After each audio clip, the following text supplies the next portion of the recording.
Um, okay.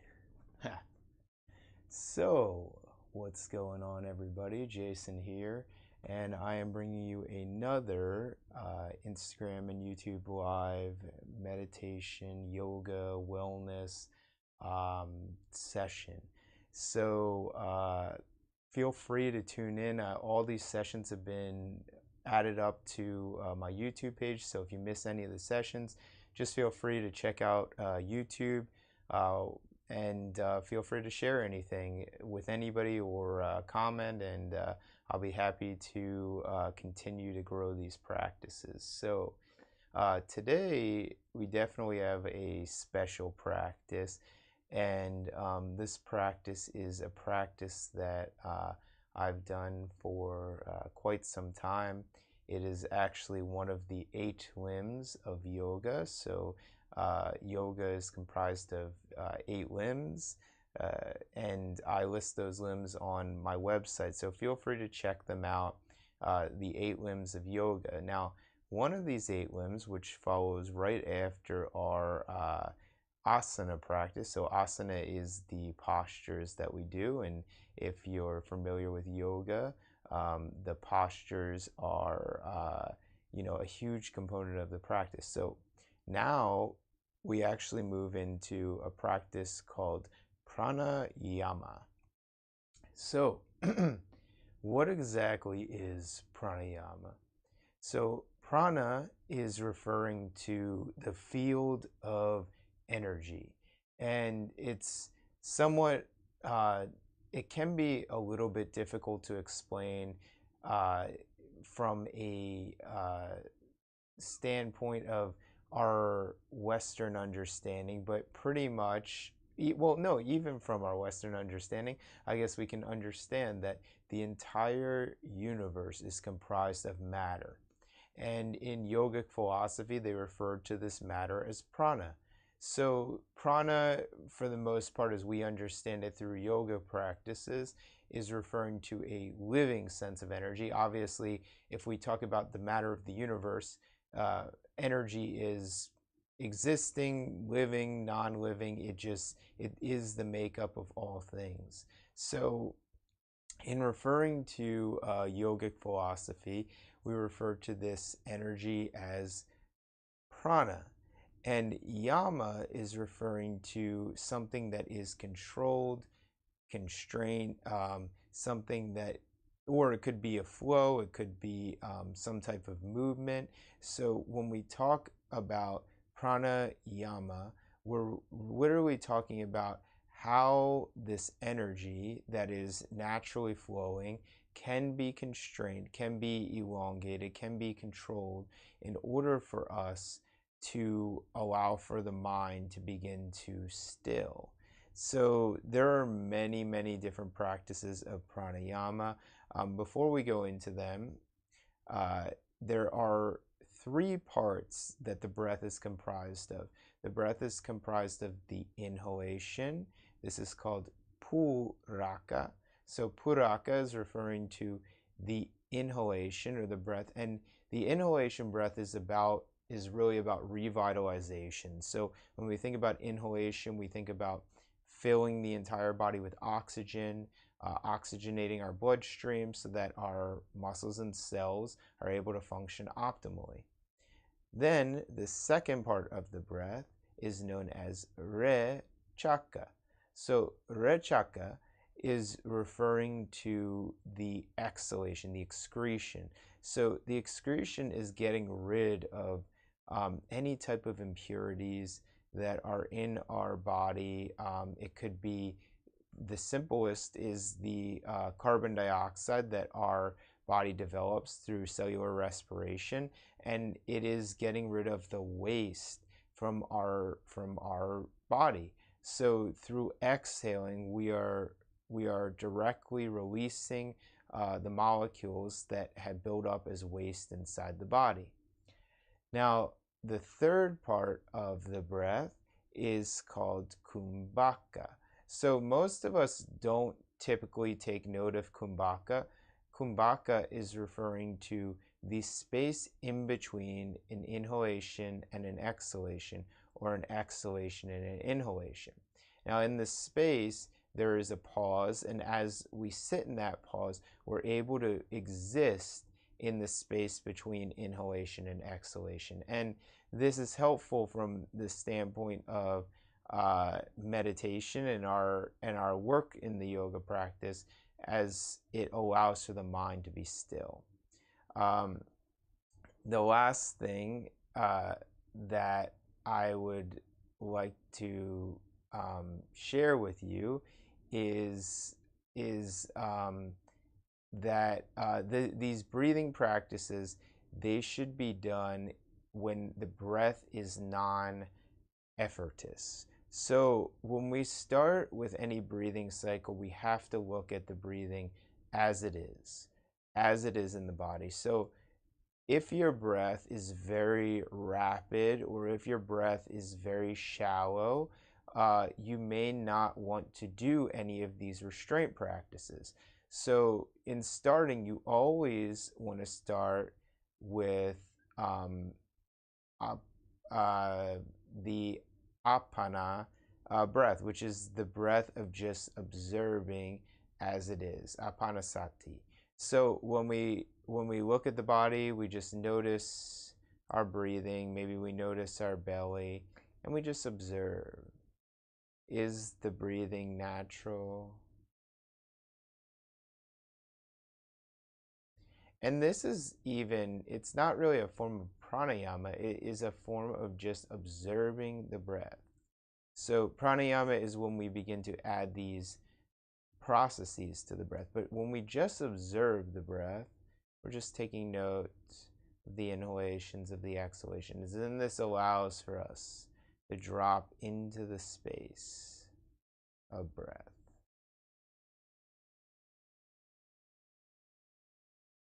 So just continuing for about a minute or so and just observing the breath as it is, asyati.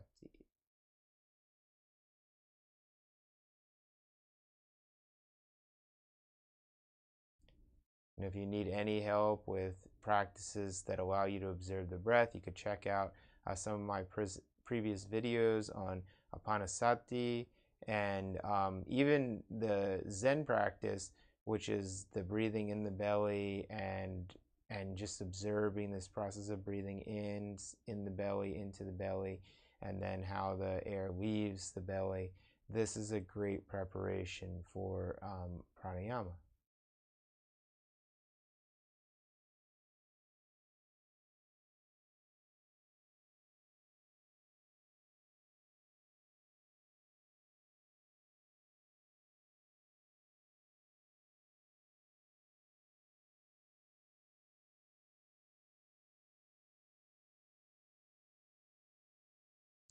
And oftentimes with the pranayama practice, it can be beneficial to do in the morning, first thing when you wake up, as it can wake you up, or it could be done in the evening, the last thing that you do, so that it allows for you to move into the state of sleepfulness.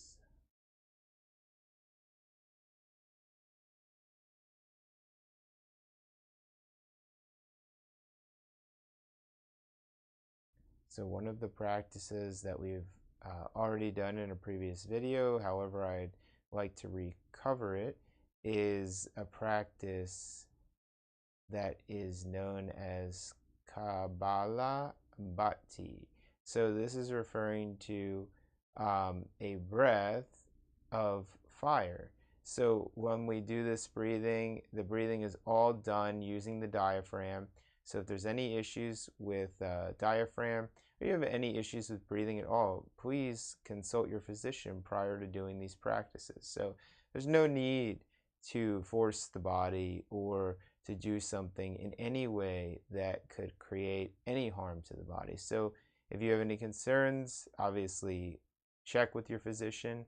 But just a rule of thumb, if the practice is feeling not comfortable in your body, then please disband from the practice. And don't feel free to do any of these practices if they feel uncomfortable in your body. The idea is to take us deeper into a state of connection between body and mind.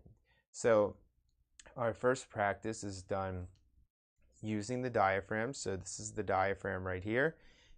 This is the diaphragm. It separates the thoracic region of the chest from the abdominal region, and it is what allows for the regulation of breathing. So breathing is controlled through our carbon dioxide levels. So as we exhale carbon dioxide, we our body is not necessarily telling us that we need to breathe. So even if our oxygen levels are low, but our carbon dioxide levels are all extinguished, then our body may not necessarily be telling us to breathe until we build up that those carbon dioxide again in our body. Then our body says, okay, it's time to breathe. So this is a process of releasing the carbon dioxide.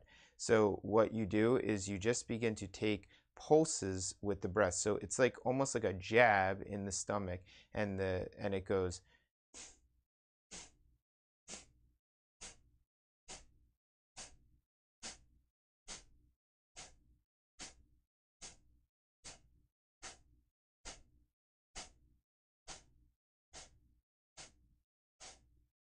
(20). Inhale,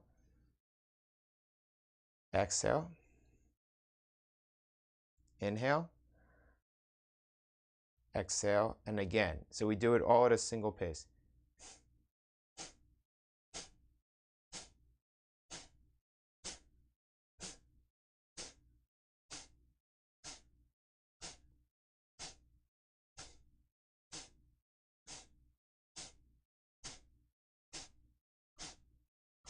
Inhale, exhale, inhale, exhale. One more time.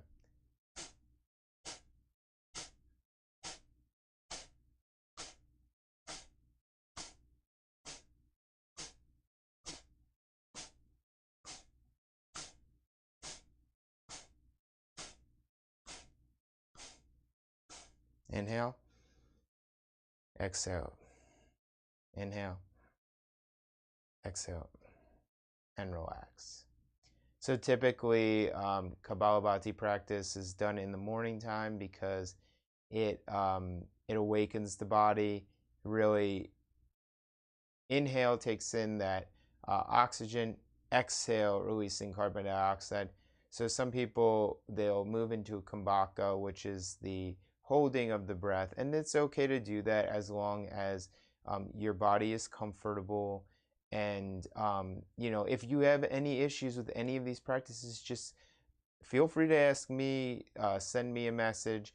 But best, obviously, if you know that you're having a concern with your body, just consult a physician. There's no issue with doing that. So we're going to move into another practice of breathing. And this practice of breathing is called Naudi Shodhanam. So Naudi is referring to this cleansing, the process of cleansing, and Shodhanam is referring to this alternation. So in a Nadi Shodhanam practice, you want to once again just observe your breath, make sure that your breath is natural. Make sure that there's not, even from your previous round of breathing, that you are relaxed, that your body is relaxed. You do not want to do pranayama if your body is not relaxed. If your body is excited or agitated, or you have an issue, then disband from the practice. There's no need to do the practice. But if you feel that you're relaxed and your body is relaxed, it can be very helpful. So this technique, the hand position, now on different traditions it may be different. In the video I'm using my right hand, so if there's any concern, please use your right hand. If it looks like I'm using my left hand, use your right hand. Take your right hand, bring your middle finger and your index finger into the center of the palm, so it looks like this. And then what I like to do is I actually like to cross my other two fingers. So it looks like this on the underside of the hand. On the overside of the hand, it looks like this. And it's just a helpful way to play with the nostrils. So once again, if you're watching, I'm going to take my right hand. So this is my right hand. And once again, if you're looking at the computer and it's a reverse image, take your right hand, place your right thumb right up to your nose. So you're not covering your nose yet. You're just placing your hands in front of your nose, and then just be here for a second. So you want your shoulder to be relaxed. You want your eyes to be soft. Your breath to be natural. No holding of the breath. And all you're going to do is you're just going to place the thumb over one nostril. So you place the thumb over whatever nostril it's on. And if you're left-handed, you can do this with your left hand. I just do it with my right hand because that's how I was taught. So you take it over the nostril, then you inhale, and you exhale. And you inhale, and you exhale. And you inhale, and you exhale. And you inhale, and you exhale. And removing, if any of this feels unnatural, it doesn't feel right in your nose, disband from the practice. So I'm doing this. I've done it for quite some time. For me, it feels natural. I've done it under the practice of many teachers. But if there's ever a day that it doesn't feel natural or it just doesn't feel right, then I don't do it. So we're going to now cover up the left nostril. So covering up your left nostril, inhaling, exhaling, inhaling, exhaling, inhaling, exhaling, inhaling, exhaling. Okay, and now just breathe. So we do this in order to observe our breath. So naturally, our body breathing goes through typically one nostril more so. So one nostril is dominant, and they usually switch dominance over a period of time. And it's often regulated within our brain, which nostril is dominant. And what happens is really, I believe the right side is more for control, is more for so actually disregard that. So what happens is, I believe that actually the right nostril, I believe it's more for dominance, is more for control, is more for our thinking. The left nostril is more for our freedom, is more for our creativity, is more for our balance. And they actually attribute to the opposite sides of the brain. So the left nostril is attributed to the right side of the brain, creativity. The right side of the nostril is to the left side of the brain, which is analytics. And they both offset. So it's not, if you're dominant on one side more so, or you're dominant on another side more so, just taking note of that, observing how that is for you. We're going to, work through practicing these alternating techniques. So you'll take your hand to the nostril, thumb to the right nostril, you'll inhale. And then you'll cover up the left nostril and you exhale. You'll inhale through the left nostril. You'll cover up the left nostril and then you'll exhale through the other. You'll inhale through the left, cover up, exhale through the right. You'll inhale through the right, cover up, exhale through the left. And release. And obviously, if you need tissues, please feel free to use tissues. Nothing wrong with that. So as we alternate the breathing, right, left, right, left, right, we begin to balance our body-mind connection. So that's why this Nadi Shodhanam is a pretty popular technique, is because it helps to get our brain to be balanced and in a line. So when we do this technique, and you can do maybe 3 rounds of 10, we just did probably a single round of 4. You want to just observe how your body goes. If your body is ever excited or agitated, please disband from the practice. However, if you feel comfortable, you feel relaxed, then continue to observe and continue to practice. This is a really incredible technique because it actually helps to bring balance into the body mind. So as we, if we're disconnected to our body or we're disconnected to our mind, doing the practice of Naudi Shodanam can be a really helpful practice in order to bring you into that state of balance. But for today, I just wanted to give you the basis of the techniques, and I hope that you enjoyed. So, well, thank you guys for tuning in. If you have any questions, or even if there's issues with what I said, or you want to check up with me, just send a comment. I'm happy to look into it. I've been working with these practices for some time. Don't always do them right, but I do try to practice them, and I definitely try to reference if they're incorrect. So let me know if you find something different, and thank you guys so much. Have an incredible rest of your day. Peace, happiness, love, and we'll talk soon. Thanks so much. Have a great one. Namaste. Thank you.